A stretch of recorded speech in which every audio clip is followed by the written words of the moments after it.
Educational creativity চ্যানেলে সকলকে স্বাগত। আজ এসএসসি মডিফিকেশন অ্যাপ্লিকেশনে কি হলো, সুপ্রিম কোর্টে কি আদেশ আসলো, গুরুত্বপূর্ণ আদেশ। কলকাতা হাইকোর্টের আইনজীবী advocate Ali Hasan Alamgir to the point আলোচনা করবেন। অর্ডার কপিটি কী হতে চলেছে সেই বিষয়ে বিস্তারিত আলোচনা করবেন। তো আমরা চলুন স্যারের নিকট থেকে বিস্তারিত শুনে নেব বিষয়টি কী রয়েছে আর কি হয়েছে। স্যার, আজ সুপ্রিম কোর্টে এসএসসি মামলা শুনানি ছিল। সেই শুনানিতে কি উঠে এলো, যোগ্যদের জন্য কি রয়েছে, অযোগ্যদের জন্য কি রয়েছে, কি অর্ডার হলো, যদি বিস্তারিত একটু বলেন তাহলে আমাদের খুব সুবিধা হয়। কারণ টু দ্য পয়েন্ট যদি আলোচনা করেন বা কি হতে চলেছে ভবিষ্যতে পশ্চাতে স্ট্যান্ড কি একটু বলুন। দেখুন, আজকের দিনে সব থেকে আলোচিত খবর কিন্তু পশ্চিমবঙ্গের জন্য এটাই যে সুপ্রিম কোর্টে রাজ্য সরকারের তরফ থেকে, actually West Bengal board of secondary এডুকেশনের তরফ থেকে যে একটা অ্যাপ্লিকেশন করা হয়েছিল, টু সাম এক্সটেন্ট ইট ওয়াজ এ মডিফিকেশন অ্যাপ্লিকেশন, যেখানে বক্তব্য ছিল বোর্ডের, এসএসসির এবং রাজ্য সরকারের যে যে জাজমেন্টটা সুপ্রিম কোর্ট পাস করেছে এবং সবাইকে বাতিল বলে ঘোষণা করেছে, শিক্ষক এবং অশিক্ষক কর্মী যারা আছে সবাইকে, সেইখানটাতে স্কুলগুলোর দুর্দশার কথা মাথায় রেখে সুপ্রিম কোর্টকে আপাততের জন্য অর্ডারটাকে একটু মডিফাই করে, যতদিন সিলেকশন প্রসেসটা কমপ্লিট না হচ্ছে, নতুন সিলেকশন প্রসেস যেটা সুপ্রিম কোর্ট বলেছে সেইটা কমপ্লিট না হচ্ছে, ততদিন পর্যন্ত শিক্ষকদেরকে, শিক্ষক শিক্ষিকা এবং অশিক্ষক কর্মীদেরকে স্কুল যেতে দেওয়া হোক, এরকমটা তারা আবেদন করেছিল। সেই আবেদনে সাড়া দিয়ে আজকে প্রধান বিচারপতির নেতৃত্বাধীন ডিভিশন বেঞ্চ বললেন যে হ্যাঁ, তারাও এটা নিয়ে ভাবনা চিন্তা করেছেন যে স্কুলগুলো সাফার করছে এবং এটার ফলে সাফার করতে পারে, কারণ নতুন প্রসেস ইনিশিয়েট করে সেটাকে শেষ করা তাড়াতাড়ির মধ্যে অত সহজ কথা নয়। সেই জন্য সেই সমস্ত শিক্ষক শিক্ষিকা যারা ক্লাস 9, 10 এবং 11, 12-এর শিক্ষক শিক্ষিকা হিসেবে ছিলেন এবং যাদের নাম কোনোভাবেই কোনো দুর্নীতিগ্রস্তের তালিকায় কোনো সময় ছিল না, মানে সিবিআই দেওয়া তালিকা বলুন বা স্কুল সার্ভিস কমিশনের দেওয়া তালিকা, যেগুলো টাইম টু টাইম ওয়েবসাইটে আপলোড হয়েছিল, তারা কিন্তু স্কুল যেতে পারবেন আপাততের জন্য।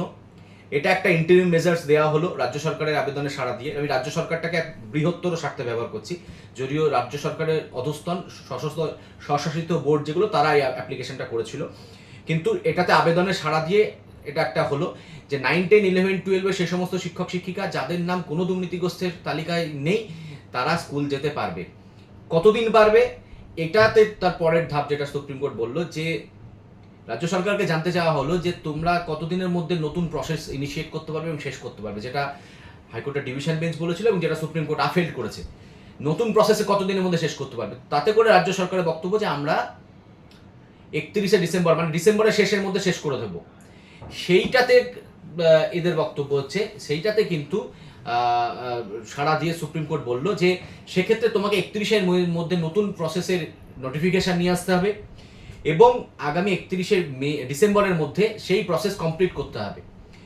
সেই প্রসেস যদি তুমি কমপ্লিট করতে ব্যর্থ হও সেই স্টিপুলেটেড টাইমের মধ্যে, তাহলে কিন্তু এই অর্ডার যেটা আজকে অন্তর্বর্তী একখানা সুরাহা দেওয়া হলো, সেটা কিন্তু অটোমেটিক্যালি ক্যান্সেল হয়ে যাবে এবং তোমার এগেনস্টে পেনাল প্রভিশনও নেওয়া হবে। মানে সেক্ষেত্রে কস্ট করা বলুন, জরিমানা করা বলুন বা শাস্তিমূলক ব্যবস্থা যারা এই বডিগুলোর, রাজ্য সরকার বা যারা এই বডিগুলোর দায়িত্ব আছে তাদের এগেনস্টে নেওয়া হবে, এটাও সুপ্রিম কোর্ট বলেছে। অর্থাৎ এই অর্ডারের দুটো পার্ট। এক হচ্ছে যারা যোগ্য, এবং আমরা প্রথম থেকেই বলেছিলাম যোগ্য অযোগ্য আলাদা করার ব্যাপার, সেই segregation to some extent supreme কোর্টই আবার নতুন করে দেখিয়ে দিল যে শিক্ষকদের মধ্যে যারা যোগ্য, যাদের নাম কোনো কিছুতে নেই, তারা স্কুল যাবে। তারা স্কুল যাবে মানে আজকের দিনে দাঁড়িয়ে তারা 31শে ডিসেম্বর পর্যন্ত স্কুল যাচ্ছে, কিন্তু যাদের নাম কোনোভাবে দুর্নীতিগ্রস্তের তালিকা আছে তারা কিন্তু যাবে না। আর গ্রুপ সি গ্রুপ ডির ক্ষেত্রে সুপ্রিম কোর্ট সেই আবেদনে সাড়া দেননি।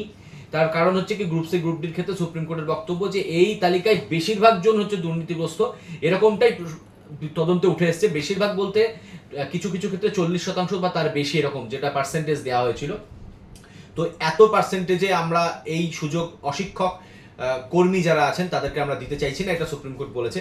সুতরাং সুযোগ শুধুমাত্র 9, 10, 11, 12 যারা আনটেন্টেড টিচার্স তাদের জন্য, বাকি টেন্টেড টিচার্সদের জন্য নয়, এবং গ্রুপ সি গ্রুপ ডির কারোর জন্যই নয়। তো এবার নতুন প্রসেস হচ্ছে, সেটা একটা যেমন বোঝা যাচ্ছে, আবার তার পাশাপাশি কিন্তু কিছু শিক্ষক শিক্ষিকা স্কুলগুলো সাফার করছিল, সেটাতে সেই আবেদনে সুপ্রিম কোর্ট সাড়া দিল, এটা একটা ভালো জিনিস। এর পাশাপাশি এবার রিভিউ ব্যাপার রয়েছে এবার, কারণ যারা টেন্টেড শিক্ষক তারাও রিভিউ করবে নিশ্চিতভাবে। আর যারা আনটেন্ডেড তারা চাইবে যে একটা পার্মানেন্ট সলিউশন, কারণ এটা একটা ইন্টারিম সলিউশন হলো, এটা পার্মানেন্ট সলিউশন নয়। নতুন প্রসেসে আপনাকে বসতেই হচ্ছে। এবার কেউ যদি প্রসেসে বসার ব্যাপারে তাদের আপত্তি থাকে, তারা সেটাতে রিভিউয়ে নিয়ে যাবে। আমরা যেমন অলরেডি টেন্টেড আনটেন্টেডের ডিভিশন চেয়ে আমরা টেন্টেডদেরকে বাদ দেওয়ার কথা বলেছি এবং সেখানে নিজেদেরকে অ্যাকোমোডেট করার কথা বলেছি সুপ্রিম কোর্টের কাছে, রিভিউয়েরও সেই কথাই আমরা বলছি। সুতরাং প্রাথমিক একটা সুরাহা হলো, ইন্টারিম সুরাহা হলো, পার্মানেন্ট সুরাহা হবে কিনা সেটা রিভিউ থেকে জানা যাবে। তো এটা তাও আজকের দিনে দাঁড়িয়ে একটা স্বস্তির খবর। স্কুলগুলো তো বাঁচুক অন্তত পক্ষে, এমনিতেই গরমের কারণে ঠিকঠাক করে স্কুল হয় না, একটা সে সমস্যা আছে। 30 তারিখ থেকে রাজ্য সরকার এমনি ছুটি ঘোষণা করে দিয়েছে, 30 এপ্রিল থেকে, কিন্তু স্কুলগুলো তো বাঁচুক, বাচ্চাগুলো তো পড়াশোনা করে বাঁচুক, এটা একটা অবশ্যই ভালো দিক হলো।